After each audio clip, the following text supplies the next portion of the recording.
Kia ora. My handheld mic is working. Can you hear me at the back? Yes. Right. Must be all okay. I'm a school teacher. I'm John Hundlow. I'm one of the priests here in the parish of Palmerston, All Saints Palmerston North, and it's my great pleasure to welcome you here. E te whānau a te karaiti. Tēnā koutou, tēnā koutou, tēnā koutou katoa. Nā mai haere mai. Ina mana, ina reo, ina haui whā. Tēnā koutou, tēnā koutou, tēnā koutou katoa. So a special welcome to you all, and a special welcome to Wirrama and Trieste from Rangatani, Rangiotu, and we honour your status in this city, in this area, and to Keith and to Paula out there, and to our helping team. I'm going to ask now Wirrama to open this gathering with karakia and Damihi. Thank you.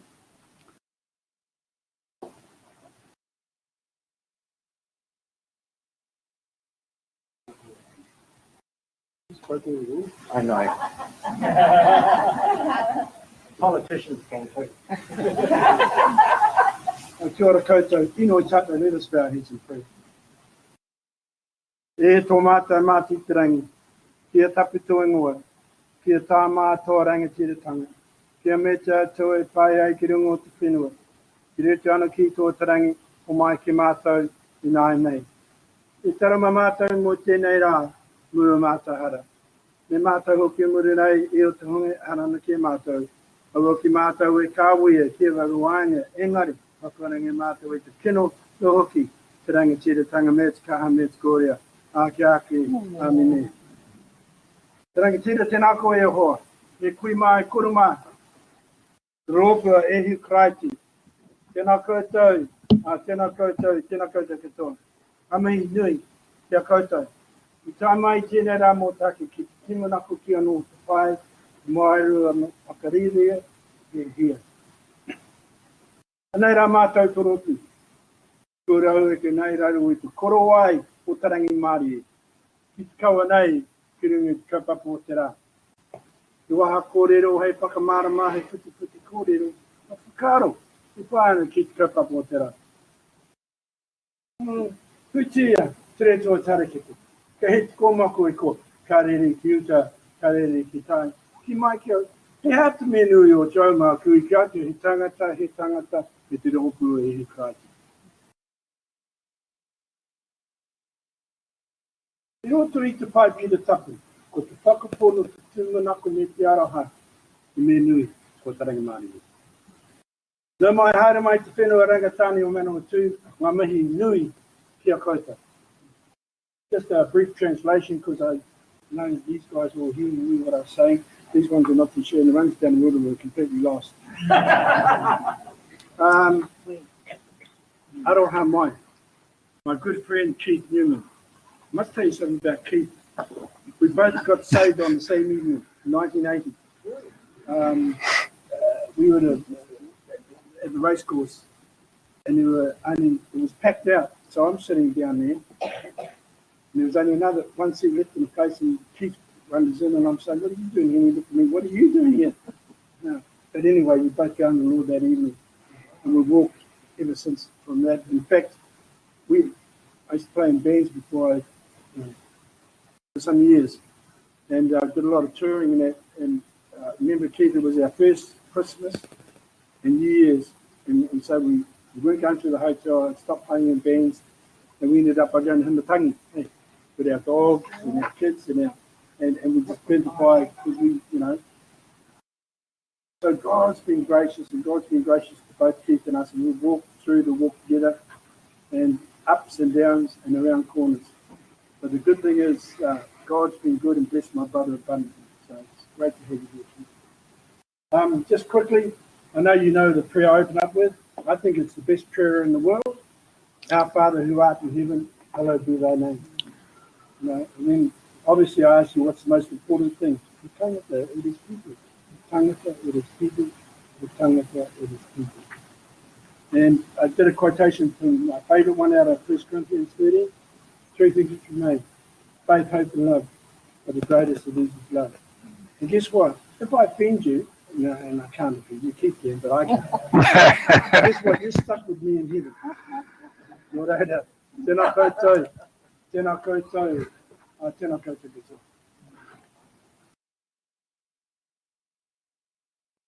Te honore, te gloria,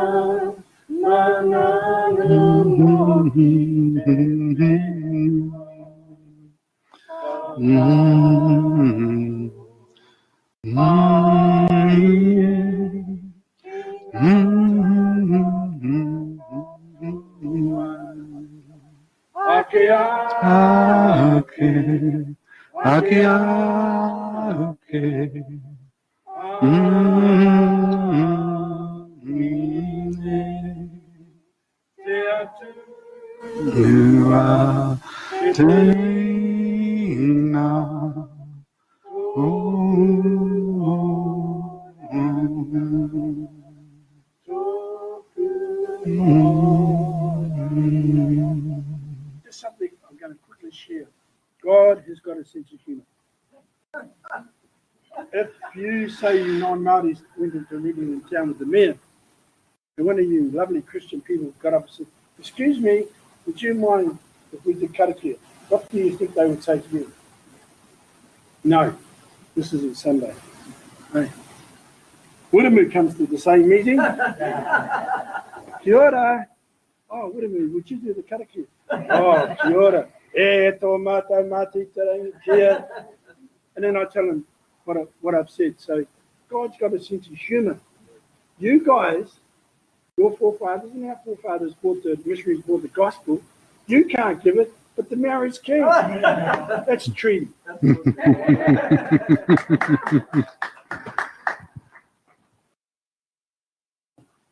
So when I was the deputy mayor of the city, he would come to some official functions and I would be there and I would stand up and I would say, and I especially want to welcome the nightmare from Rangiotu. Right on. And I'll tell you what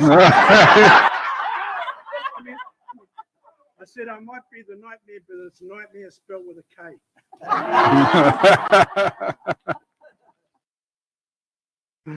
And I think to set the scene for today, the best part of the Lord's Prayer for me, well, it's all special, but is the part where Jesus says, "Your kingdom come on earth as it is in heaven."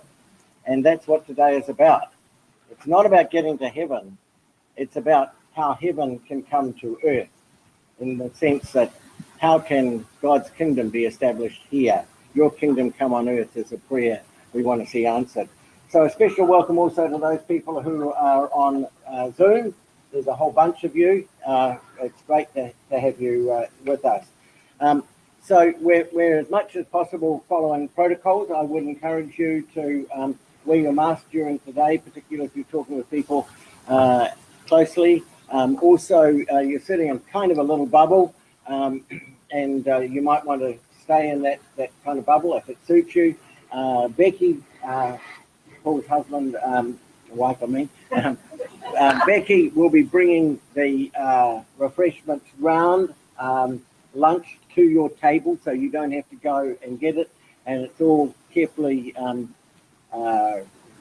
wrapped and covered and things like that. So we're trying to do everything as well as we can. It would be helpful if you have your phone on silent or off, so it doesn't interfere with the reception for the people who are there. And you've got hand sanitizer on your table. I would encourage you to use it. We don't want this to be a super spreader. There's enough of that going on around the place as it is. So please take every precaution that you can. Keith's books are out here and for sale. We can't use EFTPOS, but he can send out an invoice or give you the bank account number if you haven't got the cash on you. The sessions today will be recorded and they'll be available on several websites. The All Saints website, Jenny's and my pilgrimage website, which is simply pilgrimagenz.nz. So that's got mainly overseas things on it. We've got some New Zealand stuff as well. That's pilgrimagenz, all one word, .nz. But that will be there for a while. So we will keep strictly to times. This session will go through till about 11:30 when there will be questions. So Keith will be speaking. Then there'll be an opportunity for questions. So if you've got a question you want to ask, note it down on a piece of paper that's there and ask it then, rather than interrupt the flow of what he's got. And in the event of an earthquake, well, keep 2 meters apart from everybody else and go under the table. If that works out, okay? No. You're in one of the most secure buildings in the city. That's why we're here and not in the old church. That's a whole different story, I can assure you. And the toilets are straight down the hallway here. Women's is the nearest side, and then men's and the disability one there as well. I think that's probably all the details that you need. Are there any questions that anybody has? Otherwise, just ask me. I'll be at the table. Jenny's got to go and play at the funeral, but she'll be back later. And our vicar, David, has sent in his apologies. He was going to be here, but he's unable to be for family reasons. Does anybody know what's special in New Zealand's church history about tomorrow? Nobody. Well, you see, that's why we've got today, because there's so much we have to learn. Jenny and I are writing a book on pilgrimage sites in New Zealand because none's ever been written, and so far we've identified about 150 sites. So if you know of somewhere special, let us know. We might not know about it. We're working with all churches on that, and hopefully it'll be published next year. But if you're going up by Taupo and you turn left at Turangi out to Tukanu, you know whose graves are there? Well, there you are. 175 years ago tomorrow was the death of 2 of our martyrs. Earlier, Manahira and Killiopa had left Taranaki because they were not reconciled to the enemy, which was the tribes, the iwi, in that particular area of Tukanu. People said, don't go, you will be killed. They said, we believe God is calling us to go and seek reconciliation. So they went. This is the short version. And as they approached the pa, the chief came out with some of his warriors, shot one of them dead immediately, and the other died later that day, forgiving the aggressors. And as a result, that chief became a Christian. The gospel spread amazingly through that area. At one stage, 300 were converted and baptized in one day, and that was all without a European missionary at all, and the gospel spread through the country. So Killiopa and Manahira are buried there. They were interred somewhere else, and their graves are now there. So there's a little church in Tukanu. If you're going there sometime, stand there and give thanks for those who are our martyrs of our faith in Aotearoa, New Zealand. And there are many others as well, as we will hear and as you can read about. So, Keith, wonderful to welcome you. Keith has a tremendous depth of knowledge and is one of the really great kind of historian, theologian, whatever. I don't know how we'd describe you other than a rat bag. And we just love what you've got we look forward to what you've got to say, and we know that we'll love it. So thank you very much, Keith, and God bless you so that we can go on. I mean, he's being called on nationally around the country to help spread the story. As an aside, one of the tragedies of recent times is the rewriting of New Zealand's history, which is putting the earliest of missionaries into a dark side and a bad light. We need to rediscover the real history of New Zealand. And Keith, you're helping us to do that, so we're really grateful. Over to you. Thank you. Kia ora tātou, aora honui ki te tangata, ki a tau te rangi Māori hei. May peace be with us as we come together and just share some of the treasures of our deep history in Aotearoa, reclaiming those things that should get us excited about what the future holds.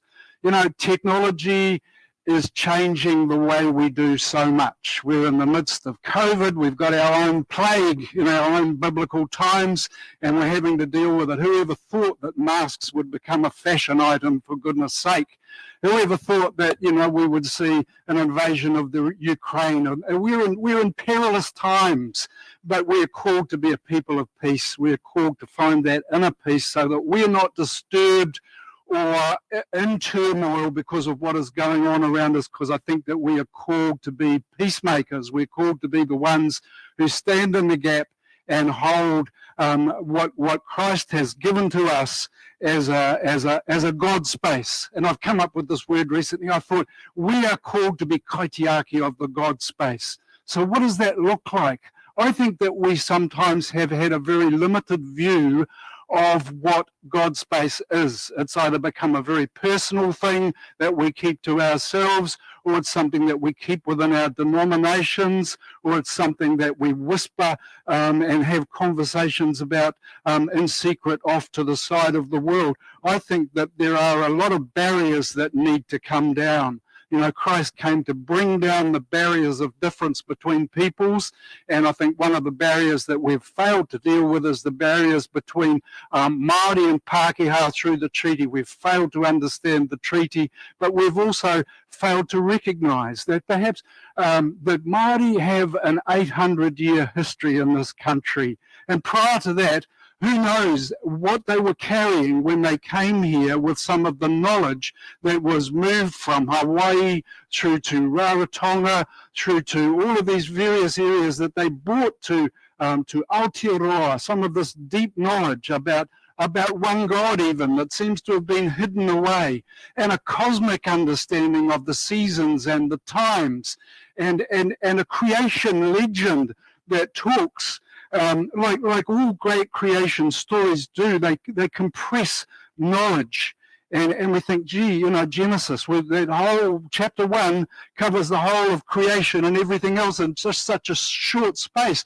That's because there's a poetic kind of undergirding there. There's layered knowledge there. This is coded, and it comes alive once we get into it and we dig into it. And we think about te kore in terms of the Māori understanding. You know, the nothingness.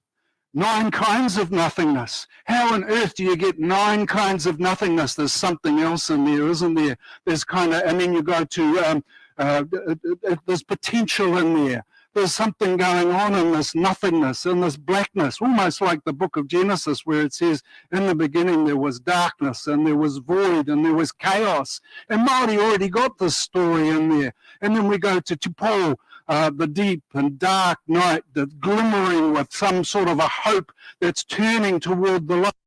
And then we've got Te Ao Marama. But Te Ao Marama doesn't happen until Tāne pushes, he gets on his back and he pushes with his feet to push Rangi into the sky, up into the heavens, and create some space between the earth and sky in order that the light might come in.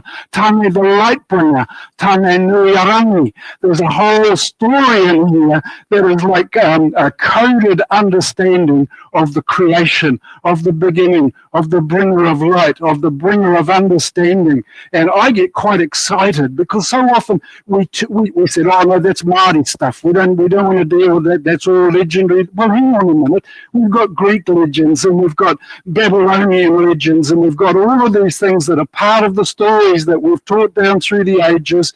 And now we've got Marvel comics about ancient heroes of history, and now they're turning them into movies, and we're looking at all of these heroes and we're turning them into, you know, comic book characters and things that fascinate us, including the Maori legend. But we've failed to recognise that in Aotearoa, New Zealand, there is a great treasure here, a great treasure trove that I think the church in particular has done a great disservice by pushing it off to one side and saying that's evil, or that's demonic, or whatever, instead of going, what a great capacity for knowledge Māori had to bring all of these oral stories into the 20th and 21st century in order to say we were not an ignorant people, we were a people who carried this great knowledge of our ancestors. And often, when we think about Genesis, and Damien Salmon talks about this too, is that the creation story of all nations is the beginning place. It's the beginning place. This is where the whakapapa begins. This is where the story starts to unfold. It's a beginning place. It's a tuanga waiwai on which to stand. And our whole Bible stands on the Genesis story. And then we come into 1 John. In the beginning was the Word, and the Word was God, and the Word was made flesh and came to dwell amongst us. What an amazing poetry. What an amazing unfolding story. What is contained within that. And I think sometimes that in our understanding of technology, we are also being given glimpses of another world, a world that is more holistic than the narrow understanding that we have. The microscope today, or the technology that allows you to go down and down and down into the human DNA, into this huge strand of billions of pieces of information that make up who we are, the code of who we are. We are learning about this. This is extraordinary. We are fearfully and wonderfully made, and science is discovering it. The Bible told us all that time ago, but this is incredible. And look at the heavens. God knows the heavens. He calls the stars by name, and the earth is the Lord's and the fullness thereof. This is a much more holistic picture than we have often allowed ourselves to engage in. The Māori picture of the world is a much more holistic one. And I think it's very interesting that this year Matariki, for the first time, becomes a holiday. And we go, oh, that's that Māori stuff again. Hang on a minute. Are we still singing White Christmas at Christmas time? Are we still caught up in British ideals and colonial thoughts about who we are and where we are? I think we are coming into a place and time where we discover who we are at the edge of the world, where the sun first rises, the furthest place from Jerusalem. Stuff happens at the edge. In the middle, people get complacent. We're at the edge of so many things, and we so easily forget it. We get subdued by the world's view instead of understanding that God has placed something in this nation that he wants us to get a hold of in order that we might shine something of our redemptive story back into the nations of the world. And I think the Treaty of Waitangi, the Bible and treaty together, is very much a part of that. So I've really jumped ahead of myself here. I've just ad-libbing. I'm sure there's some slides here that will tell us there it is. Look at that. Goodness me. We had the Hubble telescope there for a while, and it gave us this picture of the universe, of the solar system, of so much that we never knew that was there, the wide expanses of the heavens. And it's incredible to think in the metaphorical knowledge that we have that all of this is held together by the love of God. It's the glue that holds the universe together. It's the glue that holds our hearts together. This amazing thing, the Creator. If he created it, it was in a perfect order. Everything ticks along. If we were just one little degree out of order, we wouldn't be breathing the air here. This would not be a planet that would sustain life. But now we've got a new telescope, haven't we? We've got the James Webb telescope that's just been launched. I think we're about to discover so much more than we ever thought we could take on board. Just the immensity, the detail, the complexity, the marvelous patterns that exist out there. This light that we're capturing by the telescopes is not even there anymore. We're watching things that have happened in the past. This light, it's like sometimes I think we are bathing in old light, and we forget that things are renewed every day. Every morning I found myself new every morning. The blessings of God are new every morning. And sometimes we get caught in the past. Isn't that great? But that could be thousands, millions of years old. What we're discovering has already been. But, we continue to discover more and more. And here we are on this little blue pea, spinning in space, the testing ground for the whole human race. But can we meet tomorrow face to face? What an exciting journey we are on. And Tāna Nui Arangi, that's the name of the flag that was given to Te Aweawe, the chief whose statue is in the square. And it is an ancestor. It is also a place of knowledge. Tāne nui arangi. It is a miri carried by this gentleman here, and it is a flag. And it is also where Rangitani get their name from. Tāne nui arangi. Rangitani, the son of heavens, if you like. And here we have Wiremu Kini Te Awi, who is the grandfather of my really good friend here, Wiremu Te Awi, or Billy Larkins, as some people used to call him, and Billy was there when his grandfather passed quite a few years ago now, and his last words were to continually repeat the Lord's Prayer, something had happened in his heart. He was a great musician. He was sought after around the place, and sometimes in the golden thread of history we stop and we go, hang on a minute. If we step back, we can see a picture emerging here. How come Billy and I met each other all these years ago? When he was a musician, I wrote about the fundraising out at Rangiotu there, and it wasn't until after we became Christians together, which is another story for another day, that I learned that my dad, who was a young man during the Second World War, running dances out at Kairanga, used to drive an old V8 vehicle out to pick up Wiremu's grandfather, who was a musician, to play at the Kairanga dances. And I'm really encouraged today to hear stories. We knew your parents. We knew your mum and your dad. My dad passed away about 3 years ago. Awesome man. You know, his final, I won't go there because it'll just bring tears to my eyes, but just awesome to know that our ancestors, that our forebears, those people who gave us the advantage of being here today, contributed so much to our story. And this is part of a much bigger story that hopefully we can hear a bit more about today. So matariki, we need to rethink about what that means. For example, yes, the Pleiades are mentioned in the Bible. And Job and in so many other places, these 7 stars, the Subaru vehicle on the back of the Subaru, it's got that signs. You have another look at that. That's the equivalent of how the Japanese see what we call matariki, or what is called biblically the Pleiades. It's seen in the skies all around the world. But the Māori story is this is the beginning of the new year. And it's probably more appropriate for this part of the world in this time. This is our seasonal approach. This is not White Christmas. This is our time to harvest the kumara. This is the time to prepare the ground for the next crops. This is also time to stop. And us Pākehā are not very good at doing this, and remember those who went before.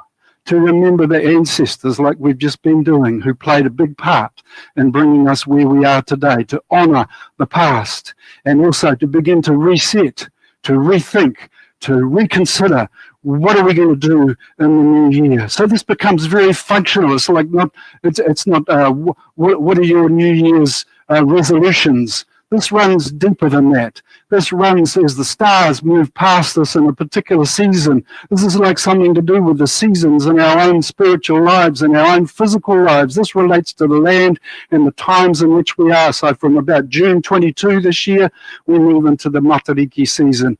Isn't it great that we have our own season, our own new year in Aotearoa, New Zealand, that relates to who we are and where we are on the planet, rather than a colonised idea of what New Year might mean, or White Christmas, or any of that stuff. We're finding our own place, our own rhythms in time. We have an exciting journey ahead of us. The heavens declare the glory of God. And some people still are thinking about flat Earth. And they're still thinking about, we might fall off the edges, we'd better be careful. Still thinking, some people actually believe that. It's unbelievable, isn't it, that we sometimes get locked down in our thinking. We get stuck and we go, actually, I'm going to sit behind my defences here, and I'm just going to argue with you, and I'm going to throw word bombs at you because I don't want to hear what you have to say. And I think we're at a time where all of our preconceived notions are being challenged. The walls are coming down, and we're having to realise that we're part of a bigger picture. And I love this idea of God's golden thread running through history. And I better start getting some pace on, otherwise we're never going to get through the story that I want to talk to you about. Just basically, the world is not flat and history is not linear. We are not living in a spreadsheet society. We're living in a holistic environment in which one thing affects another thing, affects another thing. The words that we speak, the lives that we live, we are part of history. We're caught in an environment. We need to see the context properly. And as God followers in the God space, we have a huge heritage to reclaim in order that we might be more effective as light and salt in the world today. So number two, I was looking, where did that come from? Where did that name come from? And there was this fellow called Hau.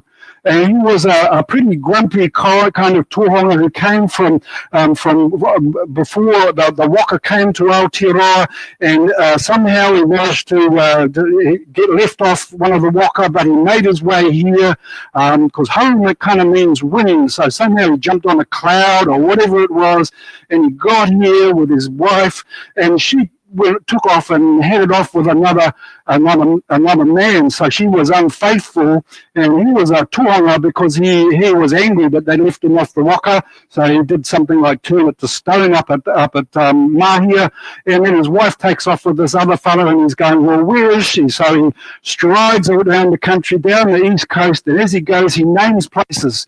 And some of those names are still there today, and we start to understand the meaning of it. And when he gets to he named all the West Coast rivers and streams, and when he gets to the Manawatu River, he couldn't cross it because it was so strong, and he got a depressed spirit. He said, oh, what am I going to do? So some people say, that's what Manawatu means. I don't believe it, because there was another story afterwards where there were a bunch of warriors there who were pretty exhausted, running out of energy. They went down to the river, they had a drink from it, and they felt refreshed. And the meaning that they gave it, according to some of the research that I did, is new life or a fresh heart. So we have a choice. Are we going to feel oppressed, or are we going to grab hold of that second meaning? That is a new life and a fresh heart. And I always stumble at papioia. Say it for me, please. Papioia. And I always get it right until I speak publicly, and then I stumble over it. So it's a bit like trying to cross the Manawatu River and flood, isn't it? But that's the name. And there is beauty here. There is beauty here, a city of hidden lagoons and canals and streams and swamps, the connecting of tribes. When you look at the history, somehow there were so many different iwi that came together. It wasn't always pleasant, but they worked stuff out in the end, and peace arrangements were reached, as we'll discover. But I believe that it's also a place of connecting minds. We've got a university here, a place for new conversations and innovation, and a place where we can model fresh ways of seeing unity and peacemaking. So that's what I take out of that. I can package that together from my research, and sometimes you've got to be prophetically kind of reaching out and claiming something, and I've always felt that Manawatu was a place of learning, a place of revelation, a place of something fresh coming forward. So new life and a fresh heart. Let's grab hold of that and make that happen. So in Māori understanding, like it is in many Indigenous understandings, it's not linear, it's not straightforward. It's you carry the past with you. You look to the past and you understand where you've been, because the Bible is all about that, isn't it? It's about where have we been? What's the story of all of these tribes through history, and what's the whakapapa? What are the connections? How does it all fit together? That is important. We don't all start fresh without history. We actually are born into history, and I think one mistakes we make often are let's start again and do it all over. No, we've been given a whole history to learn from. We've been given shoulders to stand on.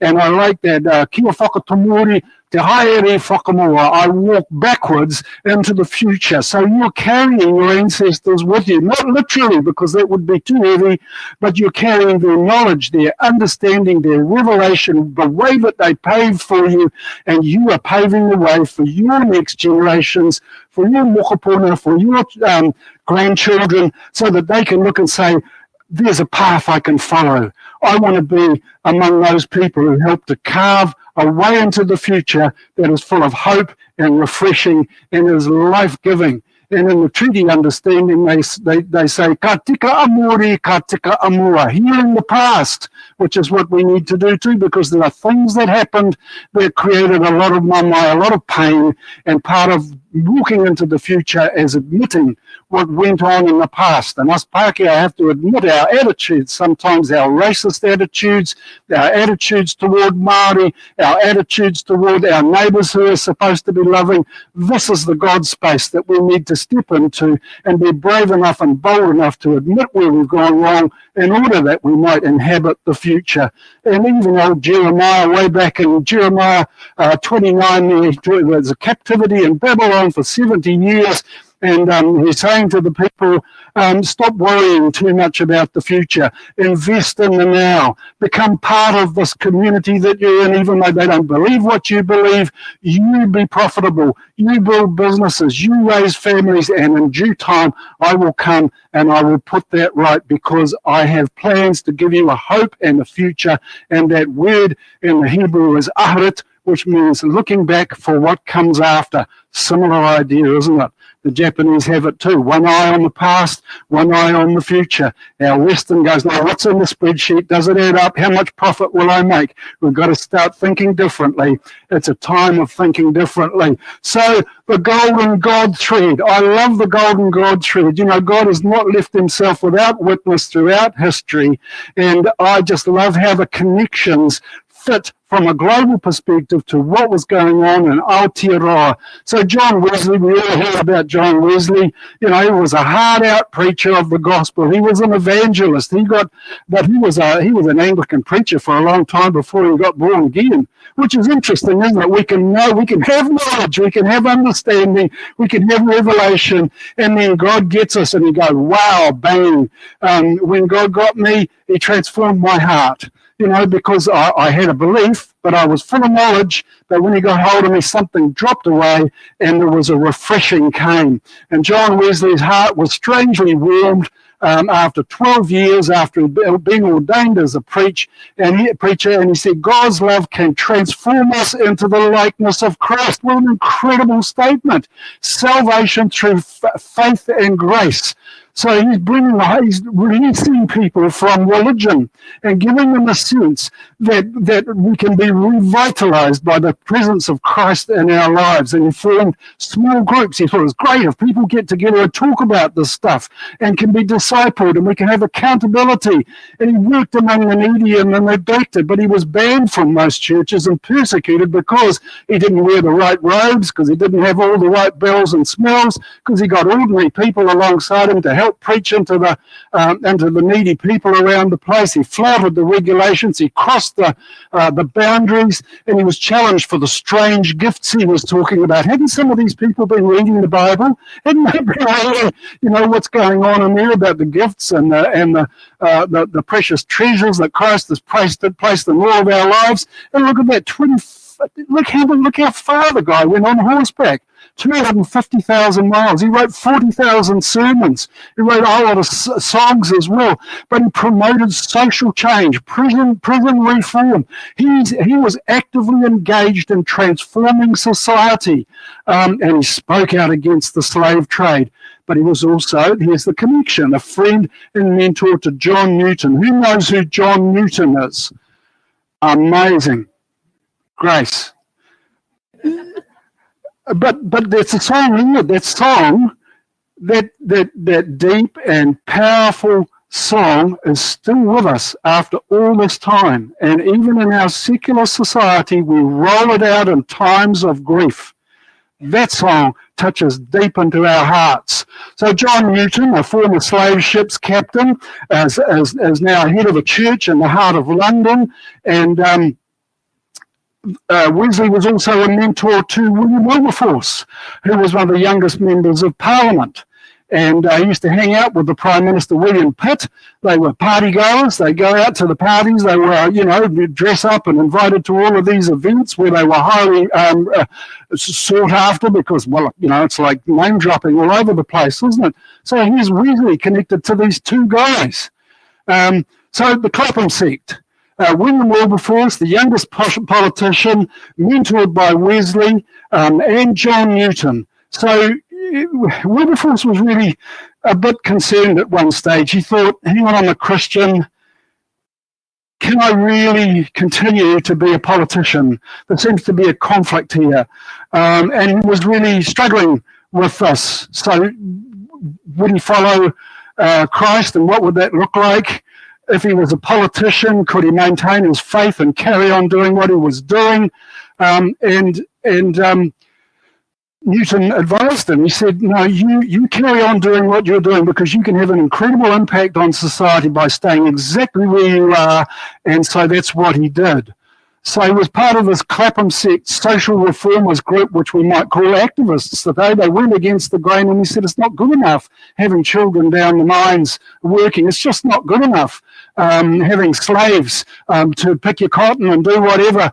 It's just not on. It's just anti-biblical. So he worked with the Quakers and with a whole lot of influential people, including some amazing women, who changed the face of English society by challenging some of those set-in-place approaches that caused a lot of pain. So they created the Bible Society, the USPCA, created the They were interested in the breadth of society, and they sent missionaries around the world through the London Missionary Society and ultimately through the Church Missionary Society.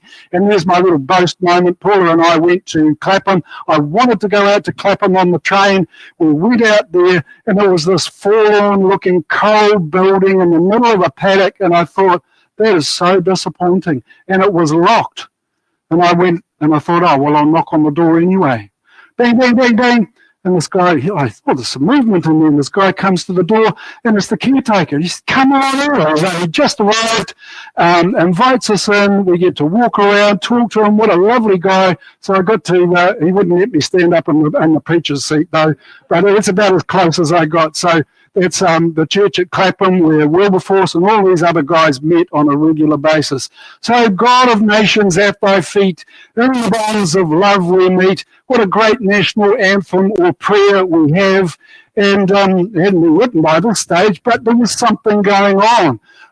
March 1814, before Samuel Marsden even got here, Thomas Kendall, William Hall, John King come to seal the deal with Ruatara, who has invited the missionaries to come to Aotearoa and teach the children. But on the crew, and I think this is interesting, we've got several Maori, 2 Tahitians, a Hawaiian, an Aboriginal, a German, an American, Swedish, Norwegian, Prussians, Englishmen, and 2 Irishmen on the original boat. So that's the United Nations before we even begin the mission.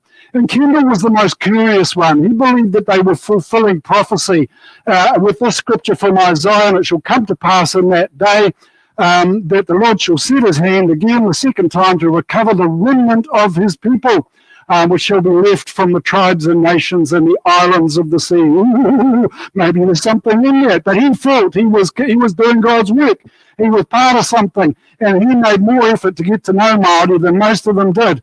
But it was his downfall, because some of those Māori wahine were pretty attractive, and pretty soon, because his own wife was having an affair with one of the released prisoners on the ship. He was a broken-hearted man, so he was made to feel at home by Māori, and he began to explore some of the history. So 2022, look at Auckland, look at the population there. What is God doing in this furthest nation from distant from the world, on the edge? There are more nationalities and nations, 200 nationalities and 300 ethnic groups here in Aotearoa. Why are they here? It's a good place to be. Maybe they can hear the gospel. Maybe they're free from the constraints in their own country. So Marsden mentors Māori. Māori were going to New South Wales, exploring many countries of the world, but often mistreated aboard ships as workers, exploited, not paid.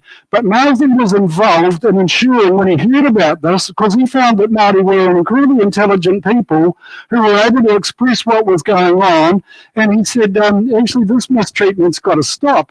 Pacific Islanders and Māori need to be paid exactly the same rates as everybody else is, and we need to bring in the law to do that. Marsden was involved in changing the law, equal pay for Māori. So he's hosted up to about 30 Māori at Parramatta on his farm, and he's got this dual role of being magistrate and also being the New South Wales chaplain, two things that should never have been brought together, really. He's got to make judgments on one hand about people's criminality, and on the other hand, he has to be God-fearing and preaching and bringing the gospel. So they call him the whipping parson. They hated him over there, but here Māori love him because he came, I think, 7 times to Aotearoa, and he was the passionate advocate of the gospel, coming after the invitation from Ngāpuri Chief Te Pahi and Sons, who both went over to see him, and Ruatara, and who met him first in 1806 and then in 1809 on the prison ship Anne in England, in one of those golden thread moments where Marsden's about to jump on the ship. He's just gone there to get the permission for the Church Missionary Society to establish in Aotearoa, and he gets on the boat, and there's this bedraggled fellow in a sealskin coat near the point of death, hanging on to the mast, and he looked and he thought, I know you. This is Ruatara from Paihia up in the far north. What on earth is he doing here? And he'd been beaten, he'd been tricked, he'd been told that he would get to meet the king, he had been told that he would get a musket, but he got nothing. And he was left there. He'd been stranded on Norfolk Island. This guy had adventures, amazing adventures, but here he is at the point of death. So Marsden and his wife take Ruatara back to Parramatta, nurse him back to health, and that's where the invitation, the second invitation really, for the missionaries to come and preach to the Māori, to look after their kids, comes from Ruatara at this time. Previously, Te Pahi had asked, but that's another story, and I'll talk to you about that in a minute. So Te Rauapai, the good news, and where is that preached? At Rangihoa, the place of the new dawn. Isn't that incredible unpacking of the name of this place? So something was happening there, the literal dawn, but also, honestly, there's a whole other story behind this that we're learning about. That there have been miracles going on among Māori before Marsden even came. And this haka is much older than I ever thought. It's much older because people had a vision of a man of light, a man that was like fire was all around him, standing on one of the mountains, and I thought there's something coming. But we won't go there, but it's exciting. I want to write about it one day. I've talked to a descendant of Ruatara who tells the story. So we've got the gospel story. Marsden and the angel said to them, fear not, behold, I bring you glad tidings of great joy, which shall be to all people. And Ruatara and 300 of his taua, his war party, respond with this thunderous haka, the te haere rapui, the dance of joy. Everything is shifting and moving. See the calm at Waitangi. Something's coming. Spread out like the young shining cuckoo. Lay down peace. Let good be established. Make room for something new. I think we're back at that time. Make room for something new. Something's coming. Are we ready for this? And this whole idea of the shining cuckoo, the pipi whareroa, comes from the Solomon Islands every October, again, to signal the change of season. Spring is coming. There's a new growth coming forward. So this is metaphoric. This is poetry. This is Māori understanding the seasons. And of course, there's another story about the shining cuckoo who always lays its eggs in some other bird's nest. So how you want to interpret that one is up to you. But this is our history. Lay down peace. Let good be established. Make room for something new. So the mana of Marsden's message. The Marsden Cross was established at Oihi Bay and damaged by storm in 1918. So 1907 it was built. There's the original cross there. And Tauputiki Wiremi Ratana, who's heard of him?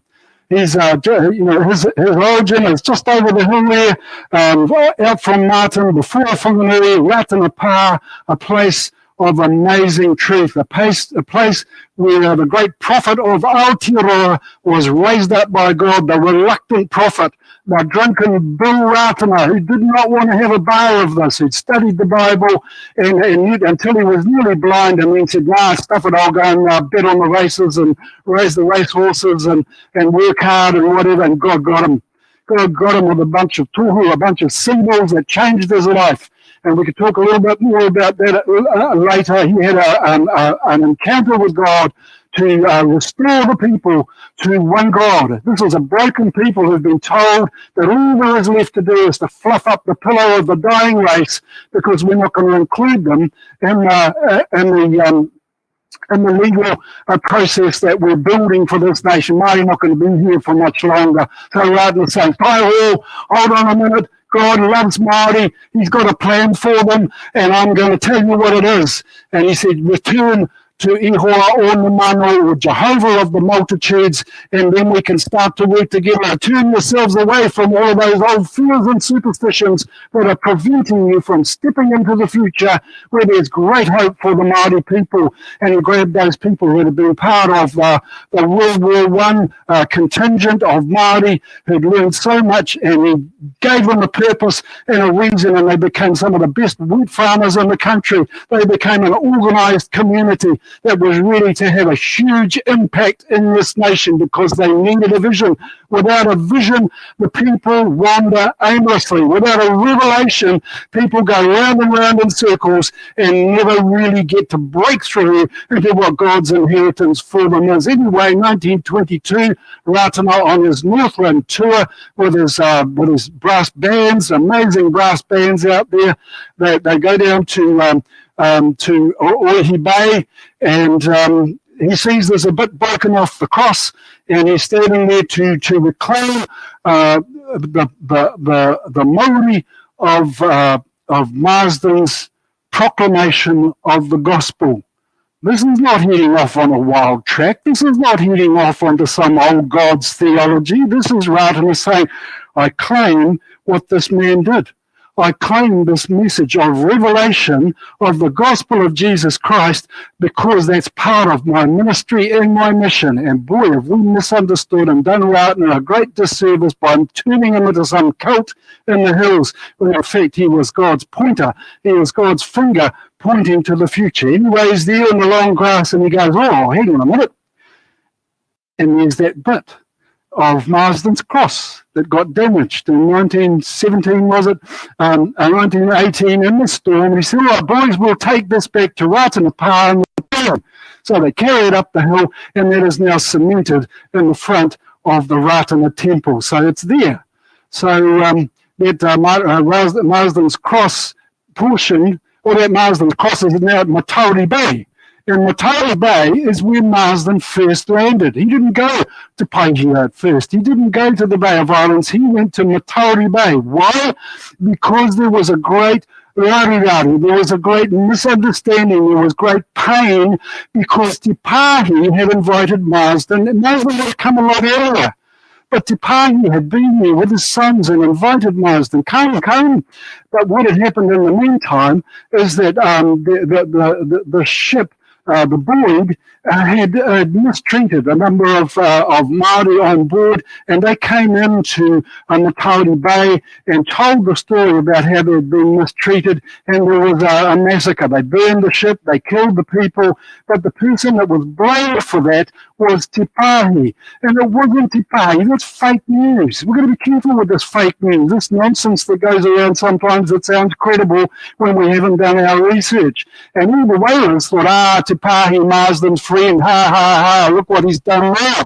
And so Te Pāhi was, his name was blackened, and the whole trade shut down in the far north because this was going to break out into war. This was volatile. It wasn't actually Te Pāhi, as Marsden found out, because he trusted anyway, and he got together with him and landed at Matauri Bay in the midst of all of this and slept the night with all of these tribes in the middle of a battle, and he found out what was going on. He got to the heart of the matter. He got the warring representatives from the warring tribes together, and he said, guys, what really happened? All right, you need to sort this out. So it wasn't Te Pāhi, it was Te Puhi who had done this.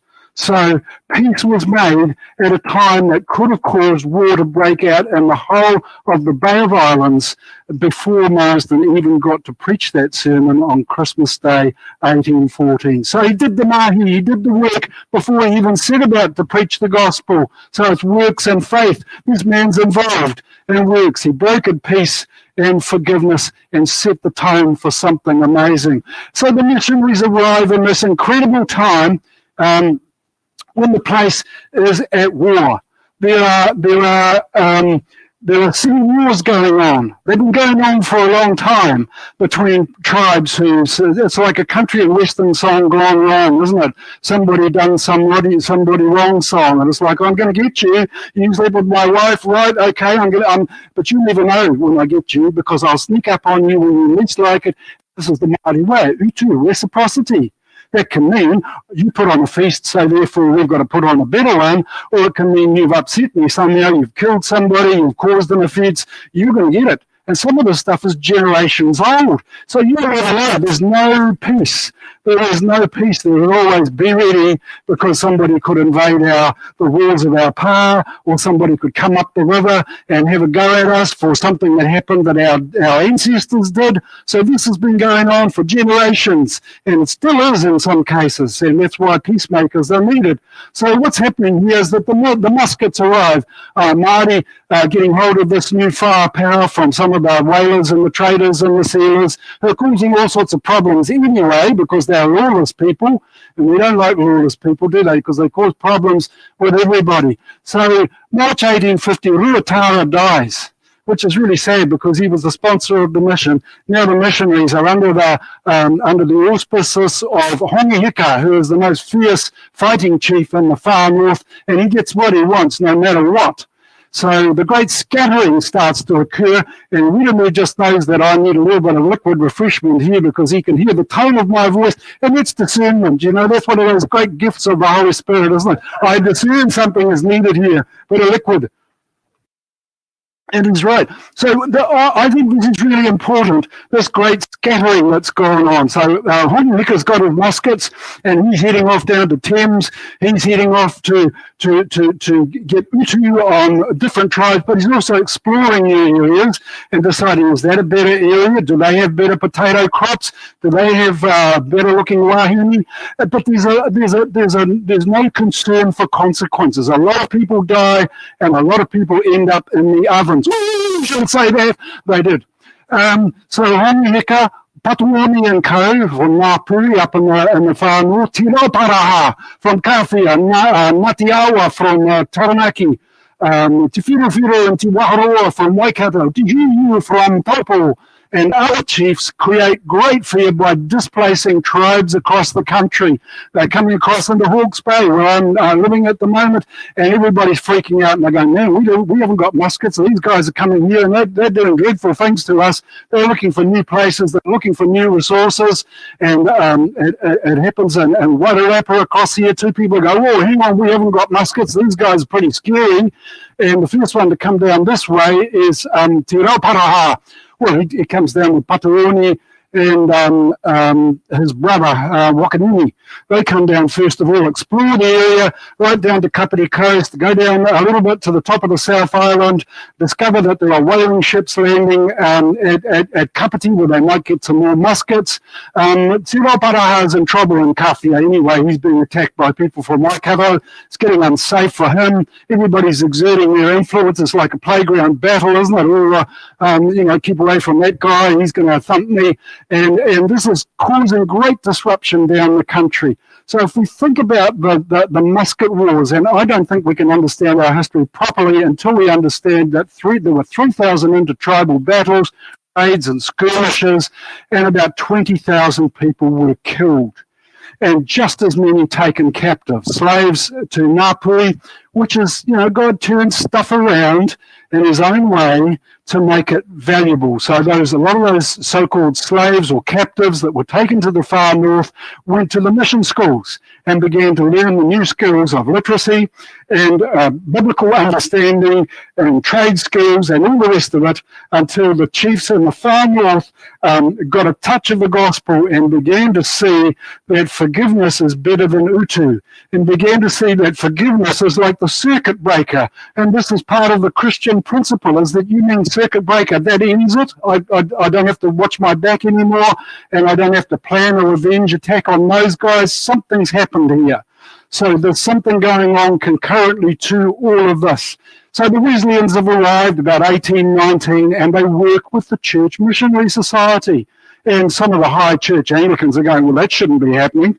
You have a different belief to us. You're not part of our denomination. That shouldn't be happening. But these are part of the Wesleyan heritage. They work together. They go, all right, if we work together, we can begin to understand the language. We can sit with Māori and we can understand what word fits where. We can begin to write and begin to translate the gospel into Te Reo for the first time. So these guys are working together. In the middle of the war at Wesleydale, their station gets attacked by Hongieka, and they head away for a while. They come back later on. But it takes a decade before there are any conversions to Christianity. It takes 10 years. Māori are going, interesting. All right, tell me more. No, I'm not going to let you know that I'm interested, but yeah. Or how do you do? Okay, so there's stuff going on, but nobody's admitting anything until a few chiefs kind of get touched by the Holy Spirit. A few of them on their deathbed, perhaps like Wiremu Kingi Te Awe Awe with the Lord's Prayer. Something's going on, and knows that in there is contained an encoded truth that transforms the heart. So a few of the old guys went, and now these young guys. And we've got to watch out for the next generation, because they pick up on new ideas at the mission schools, are starting to go back to their own tribes, because the chiefs in the far north are saying, yeah, actually, we probably shouldn't be keeping you captive here. There's no point in that. It's a loss for us economically. But all right, way you go, because our hearts are changing. Our way is changing. So they start to go back to their own people. And what do they take with them? The gospel, the understanding of this new technology of writing and reading. Something amazing is going on. So invasion and immigration. Te Rauparaha, Ngāti Toa, join Ngāpu on the southern raid. They come down this way. They attack Rangatani at places like Te Mutu or Putua, where 200 people are killed. And it's just a devastating thing. These guys are just there looking after their crops. Their people are away, and the attackers come in and say, are you ready for a fight today? Are you ready for a fight? There's an invitation to a battle. And they come back over 2 weeks. Are you ready for a fight? Well, our warriors are away. And when they finally come back, there's this hand-to-hand combat that goes on with actually cousins of Rangatani attacking Rangatani at their pa. And it's over territorial resources, whatever, old stuff being sorted out. 200 people are killed. And there's a woman there, Reria Rangipotango, and her only son. They escape to a park called Pukitotora, and that son, who I haven't figured out how old he was, probably somewhere between 3 and 5 years old, is carried on her back some of the way. If he was 5, he should have been running with her anyway, is Hoani Mehana. And we'll hear a lot more about him a little bit later on. His father, Puhoi, was called Rangiutu. And Rangiutu means the day of Tua, or Tu Matuina, the god of war, because he was such a fierce man in the battle. And he didn't last much longer after that. There was another attack and he lost his life. So really, Hoani Mehana, which he later became known as, was raised by his mum at Pukitotora Pa. So he was a contemporary of Te Awe Awe, the original Te Awe Awe, which would have been Wiremu's not grandfather, great-great-grandfather, going way back there. So this name has been carried through, and I don't know whether it's true or not. Wiremu reckons that Te Awe Awe means the apex of the pyramid. My research suggested maybe strength and authority, but also an albatross feather. I thought that's interesting. Maybe we'll come across that a little bit later on. So Rangi Te Paia hapu of Rangitani is Pukitotora. And Rangitipaya, this is another one of those golden threads, is the Ngāti Porou peacemaker. Up in Gisborne, she paves the way for Pinepi Taumata Akura, again, another released slave who comes in there and preaches the gospel in the middle of a battle between the Rotorua and another tribe on the coast there. And as a result of that, the gospel goes crazy. Henry Williams comes through there later on in the thousands, meeting every Sunday, singing hymns and praising God. And it begins through this ancestor of Hoani Mahana, Rangitipaya, who Wirumu's hapu is named after. So I think there's a beautiful heritage connection there. So right about this time, Te Rauparaha has come back to the region, and he's come back with Ngāti Awa and Ngāti Raukawa from Waikato, and they claim conquest. And there are a lot of battles between the different tribes, but in those days, customary law says that if you are conquered, then you come under the mana, in a sense, of the tribe. Like Te Rauparaha claimed a whole area, but he gave Ngāti Raukawa and to Manawatu, and it's complex stuff. I don't want to get too caught up in there, but this was what was going on at the time. There were fierce battles going on over territory, and while Rangitani had been mana whenua here for a long time, and still are this disrupted as the musket wars did all around the country, disrupted the way that things were. So, all right, let's get back to the missionaries. Henry and William Williams. Henry arrives about 1823. There's kind of chaos in the missionary camp. Some of those early guys didn't even get on with each other. They were arguing. They weren't really prepared for what was coming. They'd done a lot of hard work, but really it took Henry Williams to bring things back into line. He was a former naval captain, and he was able to bring some discipline and say, no, we're not going to rely on Māori for feeding us and protecting us like we have in the past. We're going to create our own gardens. We're going to do our own deals so that we have our own ships. We're not going to trade muskets anymore, because some of that was absolutely a necessity. Otherwise, they wouldn't have got food. Māori tricky like that. We'll give you some food, but we need some muskets.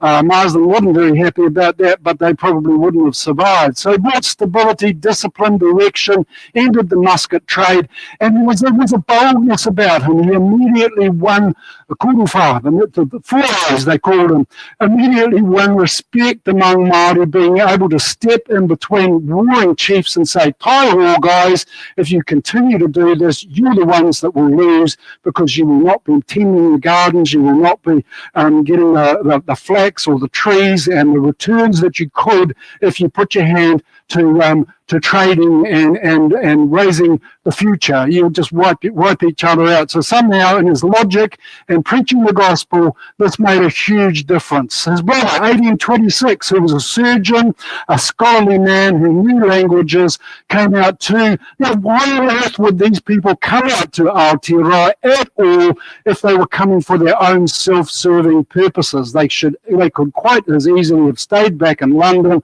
in their palatial mansions and been esteemed members of their own community. And I think that a lot of people fail to understand that this was a calling of God on their lives to come and be part of something at the end of the world where they knew that God was doing something. So he headed up to school and began to bring all the translations of the Bible together, worked on Kawanatahau, the New Testament, and bringing it together, began to work on a dictionary of Māori language. And Henry said of his brother, and I often wonder, so where was the Holy Spirit? Where were the miracles?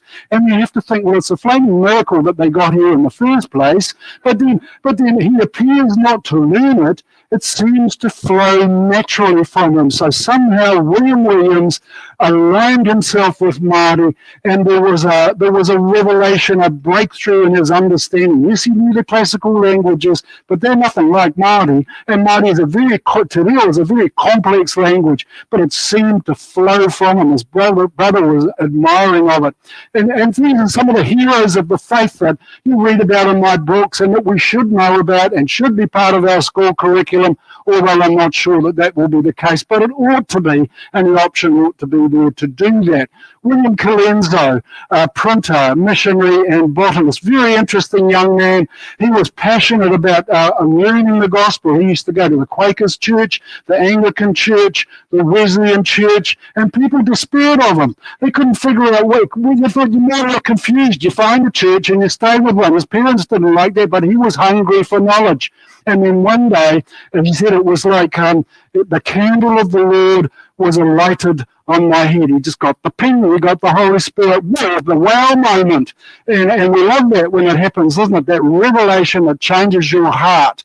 So 30th of December, 1834, he'd gone to the British and Foreign Bible Society printery, and he'd seen them printing, and he was doing a printing apprenticeship, and he was hearing the stories that they needed to have a printer in Aotearoa. So he volunteered to come out, and he gave instructions as to what was needed. Right, if I'm going to come out to Aotearoa, this is what I will need. And he was very specific about it. I can do my job if all of this is provided. So he gets here, 1834, he's only age 23. They're not grumpy old guy. He was a bit grumpy, but the guy's 23 years old. He arrives with his Stanhope press. They finally get it on board a couple of Waka. Everybody's thinking it's going to fall in the water pretty soon and be an anchor, but he gets it on board, and then he opens up the box and he says, well, where's all the stuff I need? Where's my imposing table? Where's my room that I need to do all of this? Where's the paper?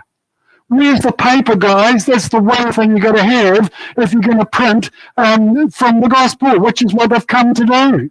Somebody didn't follow his shopping list, did they? So he said to the missionaries, all right, guys, you're not writing home for the next 6 months. I'm going to commandeer all of your stationery.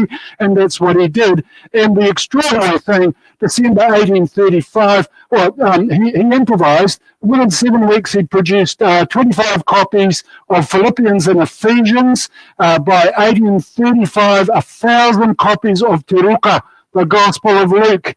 And by 1837, 5,000 copies of the complete Kawanatahau. That's a miracle. That's extraordinary that he was able to do that by candlelight in a little old shed with the ancient kind of technology that you just wouldn't believe. So let's just park Colenso off to the side and say, extraordinary man. Octavius Hadfield, a sickly man, a man who had bad asthma and he struggled, but he wanted to come. He knew something was happening. He was hearing the stories of the gospel of Ruk, of Te Ruka, and parts of the Kawanatahau and the Anglican prayer book getting around the country and now becoming more sought after than muskets. Something's going on. There's a transformation of heart, and people were traveling long distances to get hold of this. In fact, they were having to now get copies of the New Testament printed in England because to meet the demand, because there were chiefs coming from all over the place. So Hadfield wanted to come, and they said, no, you're sick. We can't allow you to come. So he went through the back door via Australia, where he had a friend there who was a bishop who ordained him. He became the first ordained bishop. He was only 24 years old. He became the first deacon, in Australasia, and the first priest in New Zealand. So he's the first to be ordained among the missionaries. But what did they do? They sent him to teach the missionaries' kids. I didn't come here to teach these Pākehā. I came to be involved in this revolution. I came to be involved in this revival in Aotearoa. I don't want to be stuck here teaching these guys.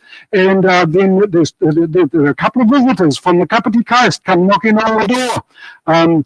Tamihana or Katu, Te Rauparaha and Matini Te Whiwhi have got a bit of the Gospel of Luke that has arrived in their neighborhood. And one of the teachers, one of the escaped slaves, has been reading it to them, and their hearts are strangely warmed. They're learning to read and write. They want more. We want a missionary. And they come knocking on the door, and Hatfield says, I may as well die there as here.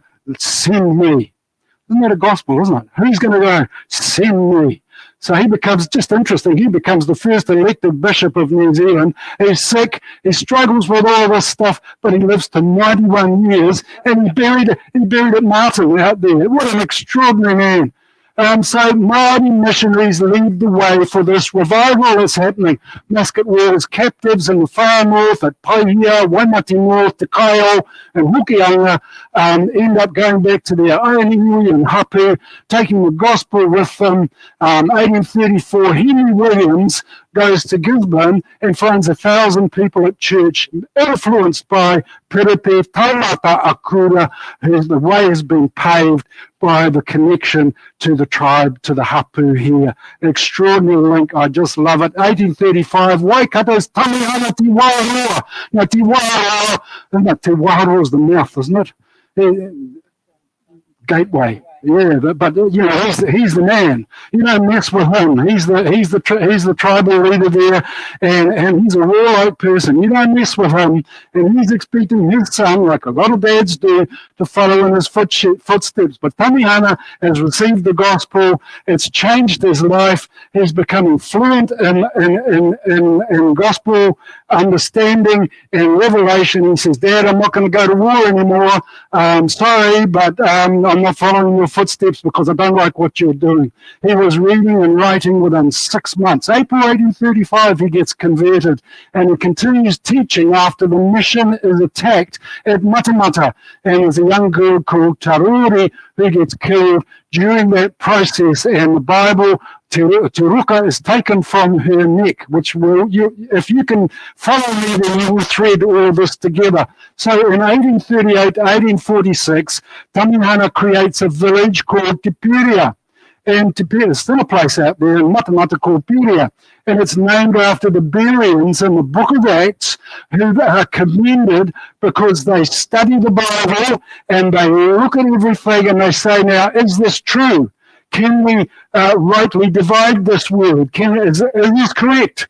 And if you were going to be part of Tamihana's Puria village, which had its own flour mill, its own post office, it was a very productive place, but you had to believe the 10 Commandments to start with. In other words, you had to be converted to be part of that. He's setting aside a community to establish a people who know God and understand his ways. It's an extraordinary story. So this fellow who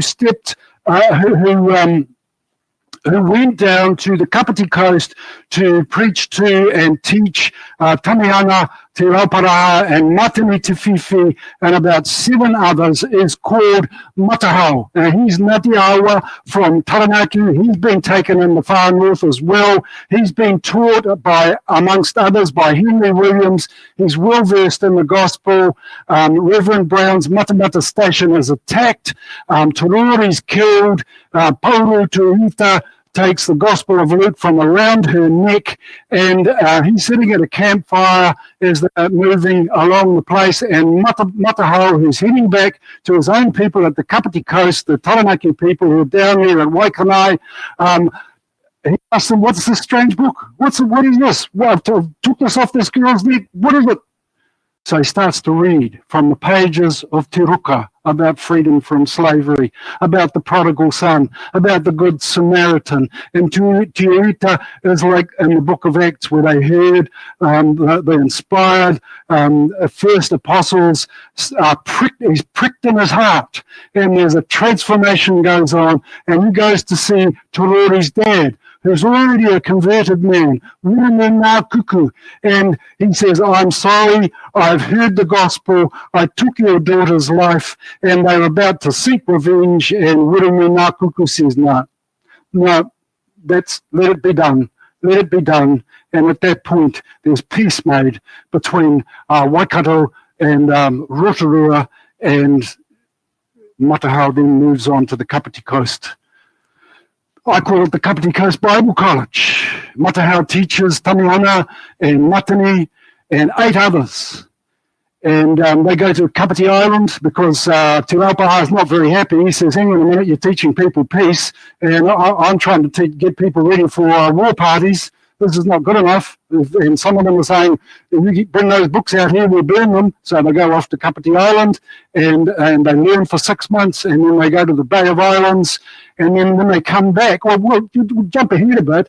These guys are so convinced, they go down to the South Island in 1843, which is really dangerous because Te Rauparaha has been down there and he's wreaked havoc. He has caused massive damage down there. So they go down to those tribes and they preach the gospel of peace with the words of the gospel of the Lord. And later on, they set the foundations for what becomes the King movement through what became the Land League when all of the treaties come. Well, the land has been taken. So much land has been taken, Māori are beginning to wonder, will there be any left for us?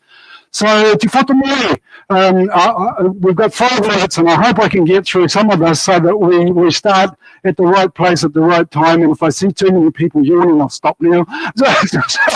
But this is an extraordinary man. This is our local hero here, Te Whakamuri, who is Ngāti Raukawa. He comes down here. He's a wild man too. He's all weaponed up. He's got his own taua, and he's a cousin to Te Rauparaha, and he's been given the land around Foxton and in Manawatu supposedly, and in Horowhenua, but there's been some issues going on, and some people got killed, and revenge is being sought, and there are people pursuing Te Whakamuri as he's heading down the river, and they're about to attack him, and he gets wind of this, so he gets to Hutuiti Pa near Foxton first, and he captures 12 women from the Rangatani Pa, where Ngāti Apa are as well, and then he crosses the river alone to where the attackers are, and they're going, hang on a minute, this guy's on his own, and he sent out a couple of women first to say, no, he's come to seek peace because he wants to establish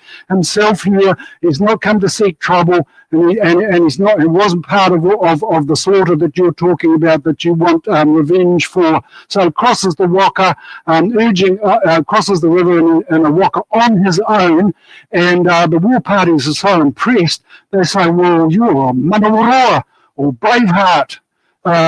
This is an incredible thing. And Chief Te Awi is going, yeah, this is pretty incredible too. This could have ended pretty badly. So he grabs his tukutuku or walking stick, breaks it over his knee as a sign of peacemaking, and he throws the staff at Te Whakamuri's feet.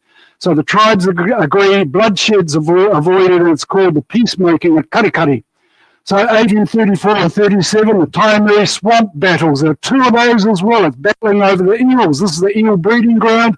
This is a really important place that the tribes converge, but this is a Rangatani area, and there are other tribes that want to be able to encroach on that, so it's very fiercely defended, and Te Whakamuri steps in again and brokers joint occupation in the disputed area down towards Orua, where the 2 rivers converge down there, and deep inland towards Fielding, some of that. So the peace is arranged through pan-tribal intermarriage, so that they all now are whakapapa to the same ancestors. This is a multi-generational marriage arrangement that still is alive today between Ngāti Raukawa, Ngāti Kauwhata, who are at Awahuri, and later on at Aorangi Fielding, Rangatani and Ngāti Toa over 5 generations. The piece of Whatiwhati Taiaha, the break in pieces. So this is our history, this is local history, and we need to get a hold of that. So 1840, Rangatani are visited by Hadfield. He travelled up the Manawatu River near Shannon to Awahuri. The people were open to Christianity and they are anxious to learn more. Te Whakamuri and the whānau were early converts of Hadfield from about 1839. Extraordinary. Hadfield's only been here for a couple of months and already he's had an immense impact. 1841, Te Whakamuri was so impressed with this new Christian faith that he builds a pa at the Hokiora River mouth for Hadfield's teachers. His Horowhenua village is a place for Bible study and learning. And Muapoko, who are a tribe in Horowhenua around the lake, tells Samuel Williams in 1847, it was not the missionaries, but Te Whatanui who first brought us the glad tidings of salvation. Te Rauparaha would have killed us all, but Whatanui protected and saved us. That old man must have seen Jesus Christ. He was so good to us and kind. Wairumahala Te Hotu is baptized by John Mason late in 1840, I think it must have been. But John Mason had been in Whanganui for a while and had huge impact there. He drowns crossing the Turakina River. He jumps on his horse and the horse tips over and he's trapped underneath the horse. So he dies, and he's replaced by Reverend Richard Taylor, who's another amazing man, and his teacher, Wiramutu Tauri, in Whanganui, who remains the main teacher and Māori evangelist. Hoani Mehana Te Rangi Te Paia, Hapu of Rangatani at Pukitotra Pā, had grasped English quickly. He became the kaitiaki of tribal knowledge, a school teacher, an evangelist and peacemaker. Hadfield appoints him an Anglican lay priest in 1842, and in 1843, next year, he deploys Māori teachers to the area, Henari Te Hirakau, and in Hakara for Manawatu, and Hoani Mehana, who is aged 25 at this stage, for Pukitotra, but he also takes on Rangatani, Ngāti Apa, Ngāti Raukawa, and Ngāti Kauwhata. So he's a very influential man. And at the same time as all of this is going on, and before this is unfolding, we've got unscrupulous land dealings going on, dirty deals done dirt cheap, thank you ACDC, corporate colonisation. Barney Rhodes at the bottom tries to claim all the land from Wairarapa all the way up to Wairoa, and we've got the New Zealand company, a New Zealand company coming in here claiming to purchase land from people who don't have the right to sell it, despite the British and Māori and missionary opposition causing heaps of trouble. November 1939 is our seminal moment back there. The mission ship Columbine arrives with Henry Williams taking Octavius Hadfield to the Kapiti coast as requested by Tamihana and Matani Te Whiwhi, but it's too late to stop the land grab. And they'll try to follow him around to the Kapiti coast, but the what's his name from the New Zealand company, Wakefield, you know, I don't know. We used to have a house group at Wakefield Street in Palmerston North where we hung out together and with our battered old guitars and trees with the concordance, man, we hooked into the Bible big time, and I never thought about the significance of Wakefield Street. And then later on I discovered my ancestors in Wellington are buried in the Wakefield Memorial. So, you know, he's a good guy, he's a bad guy, he's a man of his times, but he's caused a lot of trouble by thinking he can profit from a situation where nobody has any rules out of the anarchy. He tried to create a community in Wellington, even raised the Māori independence flag until the governors had to put him right and say, no, this is now a British colony. There's a whole lot went on. So all of this land has been confiscated and taken. The Wakefields claim 8 million hectares, top of the South Island, Wellington, Taranaki, Horowhenua, Manawatu, Rangatiki, but this is going to be debated over for a long period of time because he didn't do it right, and it begins generations of fighting over the land rights. So the British hand was forced after 26 years of missionary relationships, Māori and missionaries working together, building a relationship. Colonial Office Under Secretary James Stephen Jr., who's the nephew of slavery abolitionist William Wilberforce. Here's another beautiful connection, isn't it? He affirms independence. Māori interests are to be protected. Britain doesn't own it. It has a settled form of government. Māori were after their rude-fashion agriculturalists. And 4th of February 1840, Hobson gives his draft to Henry and his son Edward Williams. Edward has broken up with Te Reo, had grown up with Te Reo as his first language, well familiar with it. Henry's already translated the independence document for Māori, and he's just arrived back from dropping off the missionaries down south. He's come up through Whanganui, and he's witnessed Māori at worship and converted, and the gospel is being seeded all around the country, and now he's given given 18 hours to translate and deliver what will become the Treaty of Waitangi by 10 a.m. at Waitangi, and that's if he doesn't have any sleep. This man has an extraordinary task ahead of him, and he says, I did everything to avoid the expressions of English where there's no term or expression in Māori in order to preserve the entire spirit and tenor of the treaty. So 1840, a colourful drama plays out. There's a whole day of discussion and debate. Yes, we want a treaty. Yes, we want a governor. No, we don't want a governor.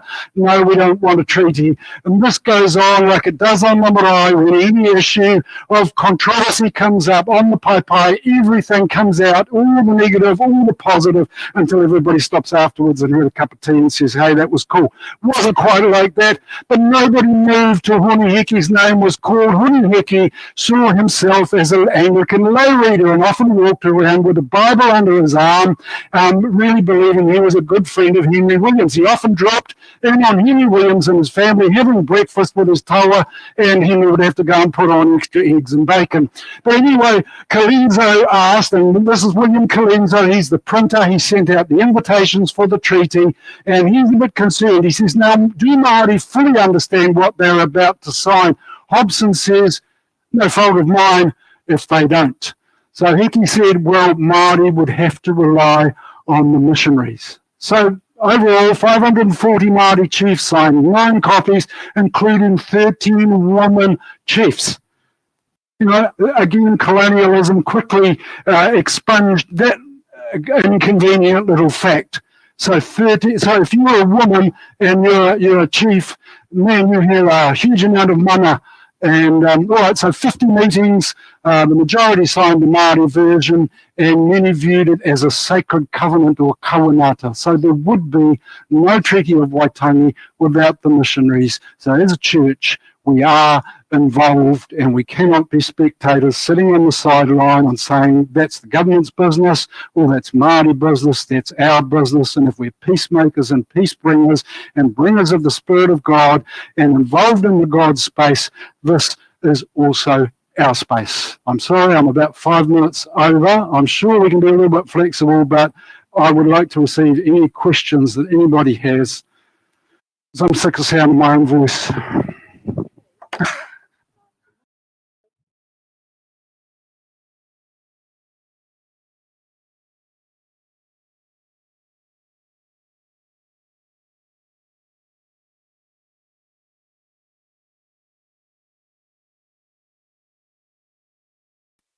That's a really good question of clarification, because the church gave, Anglican Church in particular, gave Ratana a very bad time. Go for it.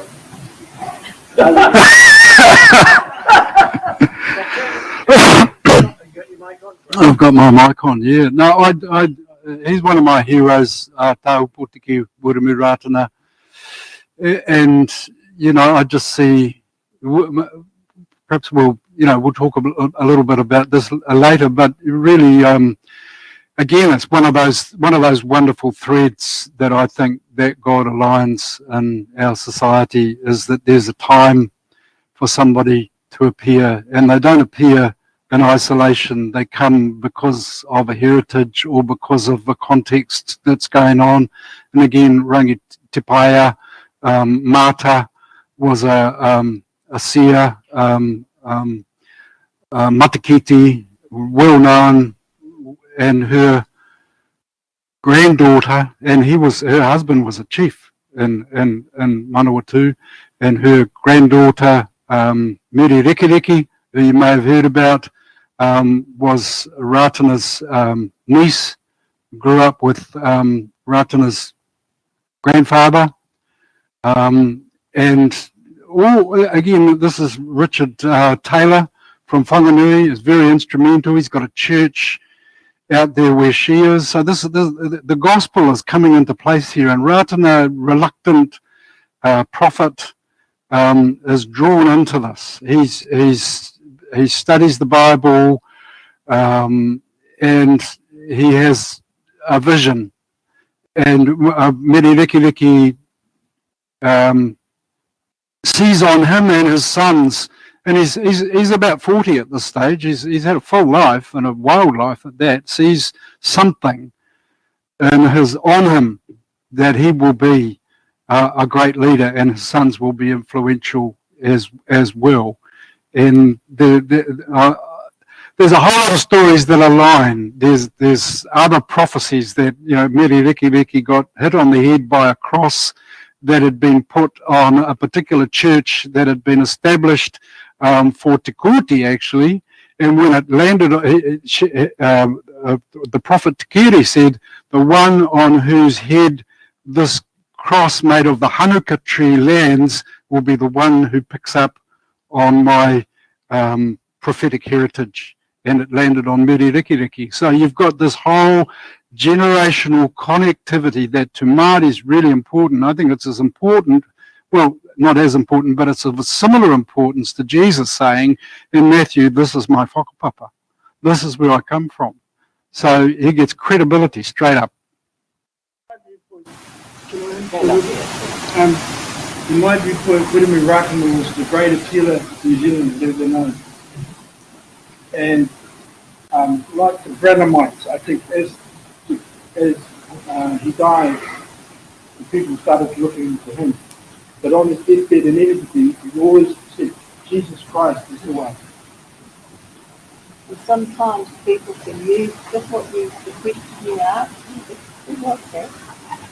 Linda. Oh, the question that was asked, I had heard that he went off the rails.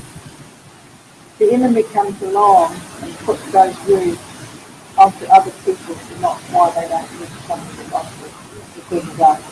And those are the things that we saw what he did. He preached the gospel, and the Lord's not going to let him go that easy. So that's I heard that. I think there was a common understanding within the Christian church, and like John says, the Anglicans, he didn't want to start a church. He said to everybody, you go to your own churches. Yes, you're coming here on Christmas and all these different gatherings, and Māori from all over the country are getting hope, but they're seeing divine healing. They're seeing extraordinary things, and Ratner never laid a hand on any of them. He just said, do you believe in the tohunga? Do you believe in the old ways? Has the tohunga given you something? Has he given you some object or whatever? Well, give it here. And they put it in the whare Māori, the boogie house, the jail.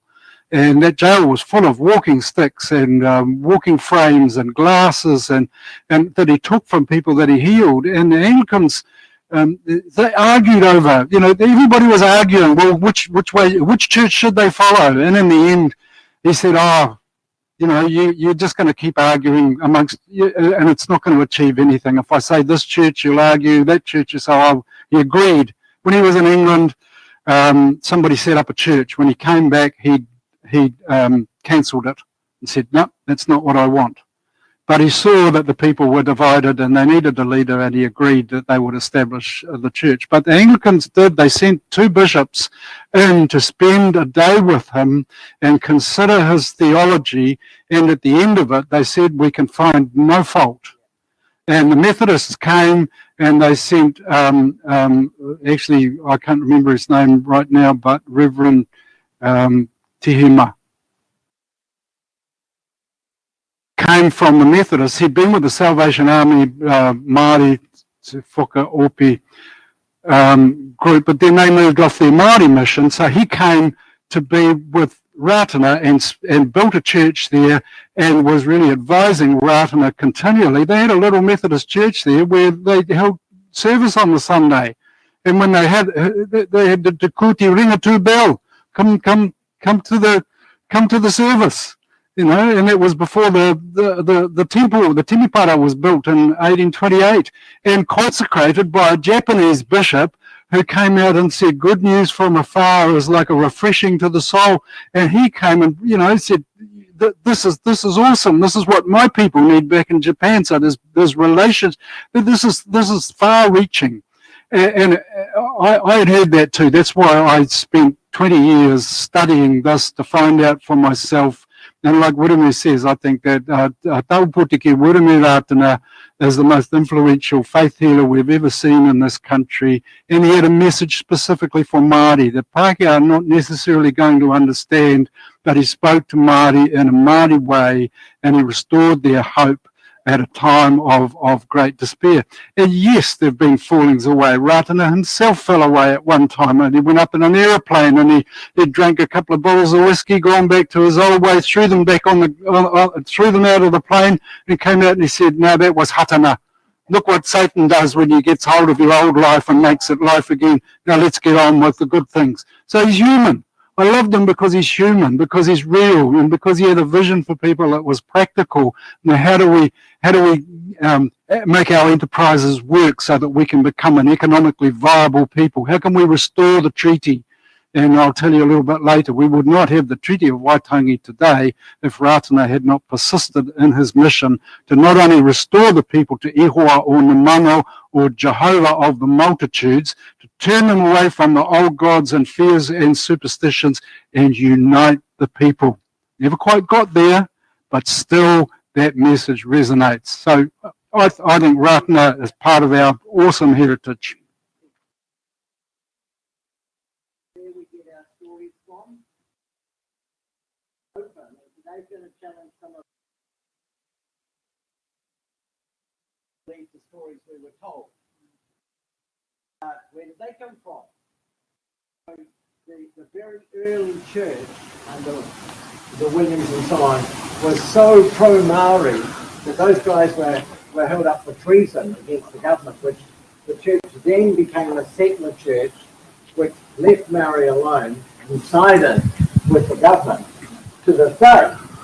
And so when Ratana, he also supposedly had a second wife, who knows, whatever. Oh, he did, yeah. And so the very upright, righteous Anglicans of the day, they were the main church. So you Pentecostals, you still have your roots back there. They just wrote him off because he was so different. But now we're hearing the Māori side of the story. We need to actually listen to it and actually hold in judgment some of our early history ourselves as to how accurate our own story actually is. How many of you have read Who You Come Home? Wonderful. Well, you understand what I'm saying when you read that book, because that actually encapsulates some of this. Yeah. No, Jay's a good friend, so there are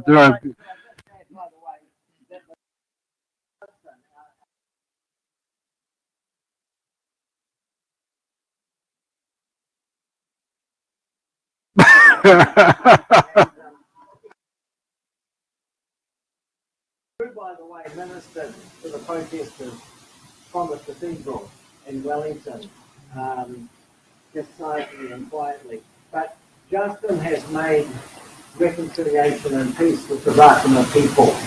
And our clergy, myself included, have been to Ratana, been part of the service of reconciliation and healing between ourselves and the Ratana people. And honestly, who cares with a few failings, and what church has got full theological correction?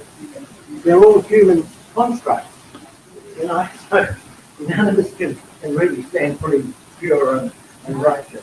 Thank you, I've had my say. Over to you. Next question. We're aware that the New Zealand Bible Society has just translated and released a new bilingual interlinear Bible a month or so ago. What role do you think this could play in our church? Oh, I think it's wonderful that we have this taonga being made available. There have been many other versions, but the fact that we continue to do that says that people of integrity are still looking to ensure that the word is released in a form that speaks most clearly to both people. To me, one of the failures of the church, if you like, is that we have not seen, viewed, or allowed Māori to be considered full members of the body of Christ. We have sometimes, unfortunately, considered Māori as the other, or the add-on, and we haven't actively allowed them to tell their story in their way, or allowed them to, the Anglican tikanga, of course, is broken up into tikanga Pacifica and tikanga Māori, etc. But for the rest of us, we still struggle with that, and Maori still struggle with the way that we still try and impose upon them a very colonial approach to church. I think that Māori probably have some answers not only for our social problems in the world today and having a different view of things, but if we were to allow them room to be able to say, well, this is how we'd like to have church, we'd probably be sitting around the pai and listening to each other's stories, getting to know each other a lot better, and hearing testimony and hearing songs burst out like they did in the book of Acts, and we'd be dropping all our formulas and our frameworks that we have held on to for hundreds of years that are probably, again, not relevant to the place and time that Aotearoa is in at the moment. We're in a time of churn, and resources like that will be of great use for people like me to go, oh, okay, let me see if I can say that in Te Reo Māori. Because I struggle with the language, but I love the language. I love unpacking it. I love the depth of it because it is multi-layered, and it is like,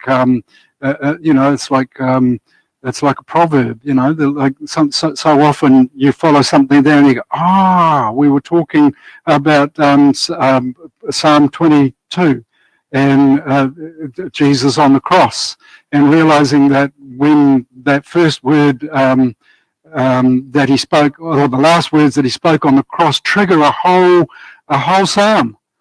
He was referring to something that had a much deeper, and those people that knew would get it. They would go away and go, oh, actually the whole detail of what just happened was prophesied by David all those thousands of years ago. We are watching something unfold here.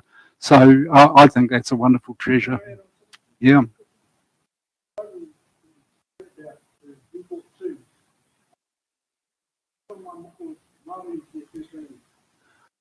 My daughter used to teach them English with the Bible.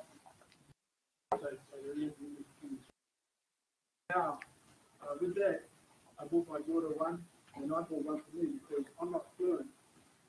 It's helping to quote scriptures from the Bible. But my muko, no, I can't do. The Bible, I can read in Māori. It's been pretty before, but it's wonderful to see. So, probably could help both of us learn our Māori a bit better. Now, John mentioned something to me before too, that actually the first bishop in New Zealand was actually Bishop Augustus Selwyn, and we haven't got to Pompalia yet, but it was. I will mention that in terms of his inclusion of the religious freedom, the fourth ghost paragraph of the treaty that was an oral heritage that we may yet need. But yeah, that was his.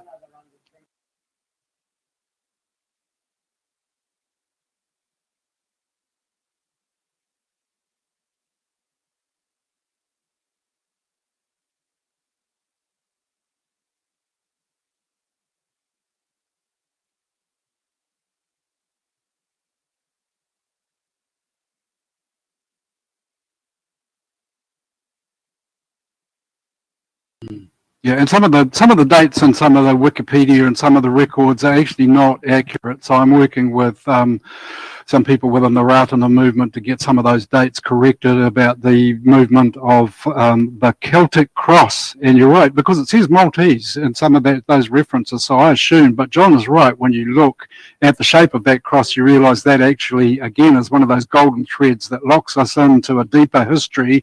So there's meaning and significance there. But if it's a Maltese cross, we miss the cross over. Yeah, no, this is good. Yeah.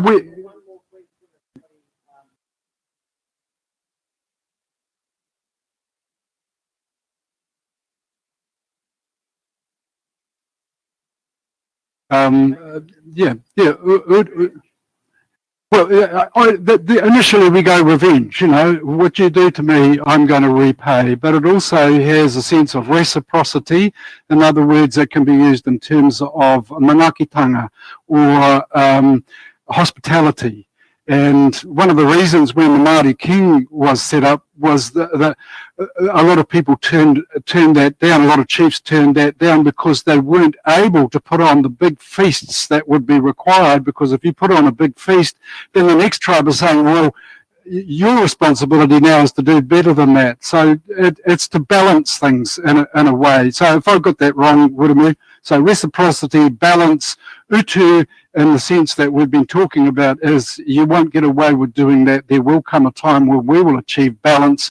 And sometimes it wasn't just balance, it was to take things even further, which then triggered another set of utu. So that was an ongoing thing. And that's why the circuit breaker of forgiveness in ihu karaiti allows us to rest with a matter being dealt with, because it is nobody will be seeking utu beyond this, because it has, as Christ said in the cross, it is done. It is over. It is finished.